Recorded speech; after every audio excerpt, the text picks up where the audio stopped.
Despite the pandemic, the local supermarket was as busy as ever. Tina wore her mask dutifully, despite hating it and sometimes finding it hard to breathe. Better that, though, than become one of the world's thousands of COVID victims herself. It had become an expected daily thing now to be greeted by customers with their faces covered when she was working behind the checkout. Some familiar, some less so. And often it was also difficult to hear what they had to say. A local girl brought up in Westernfield, Tina Worrall was daughter of a motor mechanic and a school cook. No man in her life yet, but she kept on looking. However, not a lot of point in that whilst at work at the moment. What one might think of as an attractive chap or girl might be quite different when those unholy masks are removed. It had been a busy afternoon, and Tina kept referring to her watch as going home time was fast approaching. At 24, she was still at home with parents Pauline and Jock. She would love more than anything to be able to escape to a flat of her own, away from the argy-bargy that often broke out between them. Mr. Wright was highly sought after. "Penny for 'em?" this gentle male voice greeted her. Tina looked up, somewhat startled, to be greeted by a tall, dark-haired man of around 30. He wore a neatly trimmed beard and was not entirely unpleasant to look at.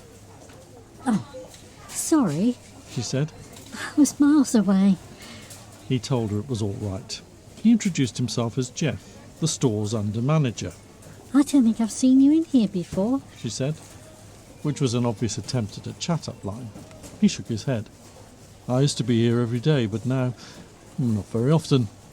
"'Cause of the pandemic?" she asked. "Something like that," he replied. He looked at her and gave her a wink. "I'm Tina, by the way," she told him. He lingered slightly, then said, "No doubt I'll see you again." Tina could feel herself going red under her face mask. Then he made her shudder.